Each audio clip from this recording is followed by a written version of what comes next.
Alors, première transition pour passer aux exercices de notre école, le Yangjia Michuan. Les exercices sont un peu plus techniques et un peu plus difficiles, donc c'est pour ça que j'aime bien passer d'abord par ces quatre-là, et puis gentiment glisser vers nos spirales, parce que la spécificité de notre style, c'est les spirales montantes et les spirales descendantes en appui sur une jambe. Donc on va d'abord avoir des petits exercices de transition. La position est différente. On va se mettre en appui jambe arrière, qui est ouverte, à 45 degrés. Par contre, c'est très important, c'est toujours ma largeur de bassin. C'est-à-dire je ne suis pas là, je ne serai pas à l'aise, et je ne suis pas là non plus, comme on voit souvent dans les défauts inhérents à notre école.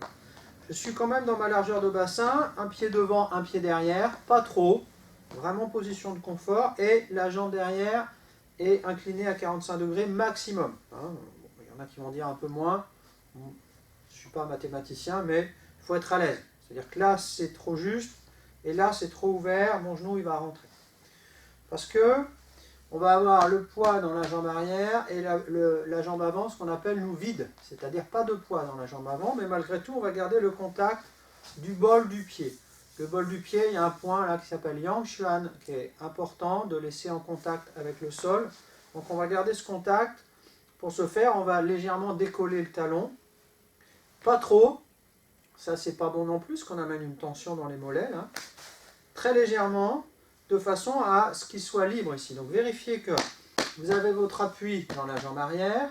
Le genou, la jambe pour l'instant est un petit peu fléchie pour être bien enraciné.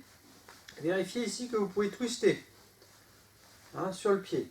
La différence avec le twist, c'est qu'on ne va pas sortir les fesses, nous. Pas du tout.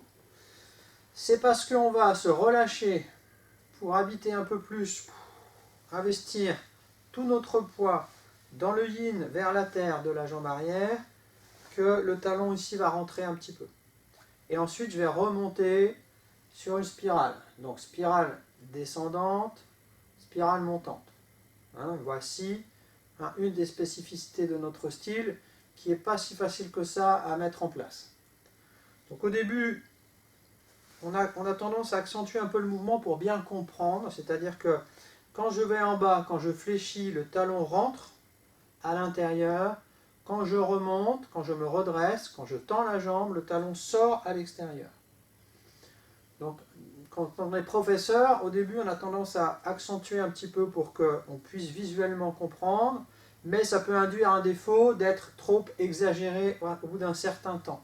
Comme le talon qui se décolle, ça c'est trop, c'est tout petit. Donc là, par exemple, c'est trop, parce que mon genou, ma jambe, elle est en tension ici. C'est juste un léger relâchement et donc le talon rentre légèrement. Et ici, quand je vais aller jambe tendue, là c'est trop. Vous voyez, j'amène une tension ici, je suis cambré et le talon est beaucoup trop sorti. Donc c'est léger. Léger. Légèrement rentré, légèrement sorti. La jambe est toujours vide. Voilà. Alors les défauts qu'on peut avoir souvent, c'est de mettre du poids ici. De faire des transferts de poids.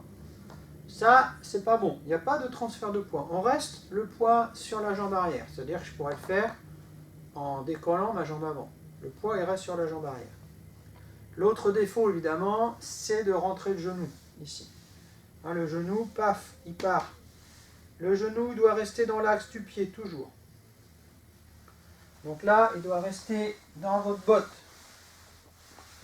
Et pas dépasser le bout du pied. Là, je serais trop fléchi. Au début, on veut faire bien, donc on accentue le mouvement, c'est trop. Léger relâchement, investir le poids dans la jambe arrière, rétroversion du bassin.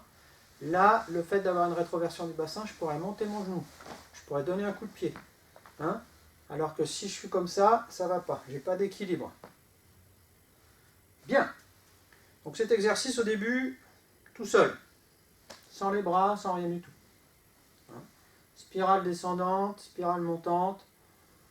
On peut donner des images, une vis, des vis, des vis.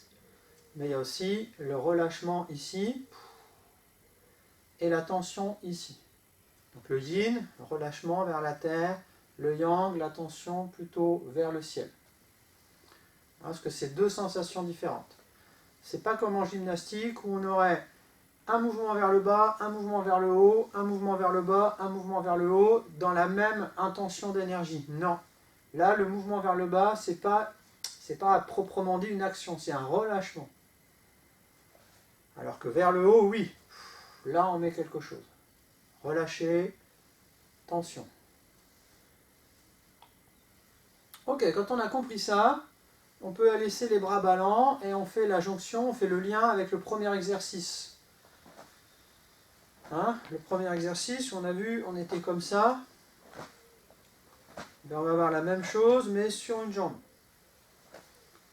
Parce qu'évidemment, cette rotation amène, cette spirale, pardon, amène une rotation du bassin. J'en ai pas parlé. Alors, regardez le bassin, il se retrouve là, il se retrouve là. C'est l'avantage de cet exercice. C'est pour ça qu'on le fait d'ailleurs. Donc, on garde un axe vertical, mais on s'enroule autour de cet axe. Alors les bras ils suivent, et on fait donc la jonction avec le premier exercice. C'est la première transition que je propose, qui est assez simple finalement au niveau des bras, parce qu'on l'a déjà fait dans un exercice où les jambes étaient plus faciles. Donc on garde notre spirale, et on rajoute les bras, la tête droite, relâchement, tension. Donc, yin, yang, yin, yang. Mais vous savez qu'en tai chi, on n'est jamais complètement yin et on n'est jamais complètement yang. Donc le yin, c'est pas un avachissement, c'est un relâchement dans l'axe.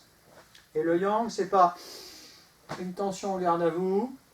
Hein, on commence à s'ériger, c'est vrai, mais il y a un certain relâchement dans ce yang.